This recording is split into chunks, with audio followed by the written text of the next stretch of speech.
भगवान की जय। सच्चिदानंद भगवान की जय। आज बड़ी सौभाग्य का विषय है, सुंदर अवसर है। गुरु पूर्णिमा का पावन महोत्सव में हम सभी उपस्थित हुए हैं। परम पूज्य गुरुदेव भगवान एवं परम पूज्य माता श्री के पावन छत्र छाया में हम और आप विराजमान हैं। ये हम सभी का परम सौभाग्य है। आइए ऐसे सुंदर अवसर का लाभ प्राप्त करें और अपने जीवन को कृतार्थ करें।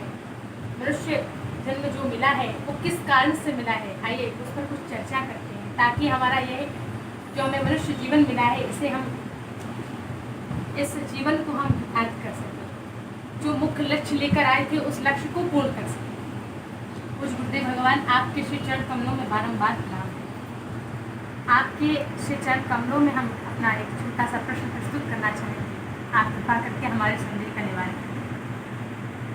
जीवन में हम आप सदैव अपने आपके मुख से सुना है भक्ति भगवान की कृपा है जो आज हम आपके समक्ष बैठे हैं। भगवान की कृपा है कि हमने कथा सुनी।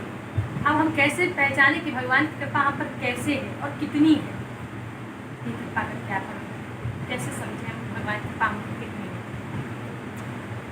देखो, प्रश्न उत्तमोत्तम है। भगवत शरणागति के बाद में हम ये कैसे जाने कि भगवान की कृपा हम पर है या नहीं है। तो देखो, वो प्रणतपाल हैं। अब कोई उनकी तरफ जाए या ना जाए, लेकिन वो कृपा तो सब पर करते ही करते हैं। उनकी कृपा से कोई अधूरा और अवशेष नहीं है।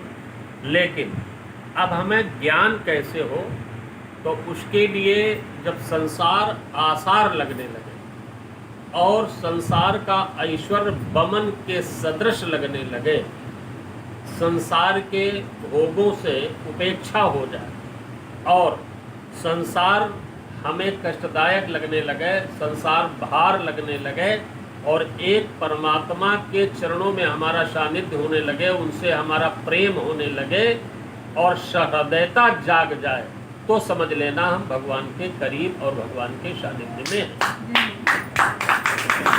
है ना। और जब तक हमारा संसार और वासना हमारे हृदय में आती रहेगी, तब तक हम बनने के लिए कुछ भी बनते रहें, लेकिन भगवान से हम बहुत दूर हैं। और अब ये आपका प्रश्न तो इतना रहा कि हम इतना और उसमें बताना चाहते हैं कि हम ये कैसे जाने कि अब हमारे ऊपर भगवान की कृपा है।